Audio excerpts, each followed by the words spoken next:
6.6 trillion spending budget, you know, we have a gap of about 2 trillion deficit, which is being planned to be financed by borrowing, I think about 1.7 trillion, the balance from some sale of property. So the 6.6 budgeted revenue have about 21% tax component. So federal government, for example, is expecting to make 1.42 trillion naira in 2018 from tax sources. So that's about 21%. Last year, the budget was about 1.3 trillion. How much we made, we're waiting to see the numbers. But chances are that we probably hovered around a trillion or thereabouts. So that's what we're expecting, and that comprises what the federal government is going to take from income tax, VAT, custom duty. The entire tax revenue that is collectible at the central and shared among all the tiers of government is actually about 5.6 trillion. So, and federal government is getting about a quarter of that, which translates to about 1.42 trillion. Do you think we need an executive order on tax?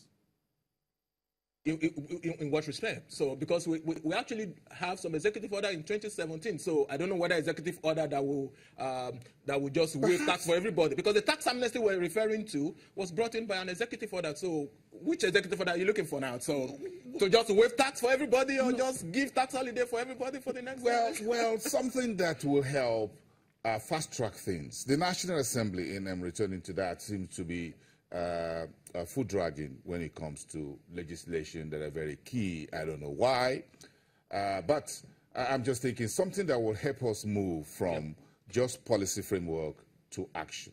No, I mean, I agree absolutely with you, because if I go back to the issue of the tax amnesty itself, the reason why, in my view, we opted for an executive order route rather than a full legislation through the National Assembly was because we needed to fast-track things. So if there are changes within the law that needed to be made, we know that the process of lawmaking can be long-lasting. So we could actually take that initiative, and I think Nigeria is beginning to use it. I mean, in my adult life, I can remember in our recent past if we've used executive order the way we used in 2017. I mean, look at all of the executive order that were signed on the Ease of Doing Business initiative and how well it helped us. The fact that Nigeria celebrated 24-place movement on the World Bank ranking, it's actually 11-place movement on the paying taxes. We moved from about 182 to 171.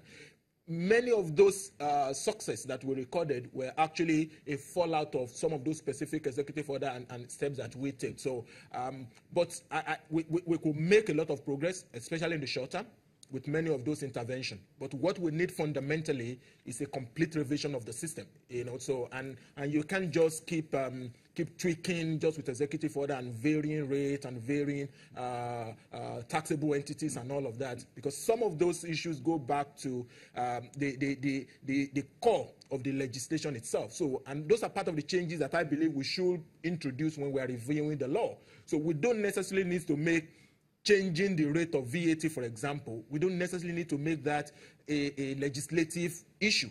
Put that within the remit of what the finance minister, you know, could just change. And that's why you have those announcements on every 1st of January in some countries, because the law itself remains the same. But if we think the VAT rate needs to be lowered from 5 to 2 or needed to be increased from 5 to 10, just modify the process. Just modify the process and so let the law. If you need to introduce e-filing, or if you need to change, you know, some basics within the tax law, those are things that you could just do by mere gazette and all of that. We have a few minutes left for this conversation. I'm going back to selling a new tax regime and system to Nigerians. Yep. And this is this. Nigerians, we're trying to talk about culture, and you mentioned that at the opening part of this conversation about tax culture in Nigeria, which is payment. And what we're selling right now is a little bit more of pay your tax. But Nigerians would want to hear, or don't you think they need to hear that, look, if you pay your, as you have in other climes, you can claim XY back, either as a corporate or as a under PIT, don't you think we should make it a little bit more a two-way traffic, rather than those billboards and TV commercials that say, pay your tax, if you don't pay by social time, well, this and that. Can we have, make it a little bit more friendly? Yeah. In which you say, look, Bosin, if you've paid consistently for whatever, in a year or in 2 years or in 5 years, you can claim back XY amount of money. then I can say, okay, there's something in the tax for me. The tax not just working for me, but there's a bit of the tax man putting something back in my own pocket. Right. So that's quite correct. So, but again, I'll go back to the point I made earlier. Within our current provisions, there are actually some of those incentives. Maybe not all of the ones that you will expect. There are some of those incentives. So if, for example, you say corporate tax rate is 30% in Nigeria, I mean, none of the corporates actually do have an effective tax rate of 30%. It could be as low as 20% for some. It could be as low as 18% for some, because there are some incentives, some non-taxable income and all of that you get deduction for. You know? So personal income tax rate, for example, the highest band get taxed at 24%.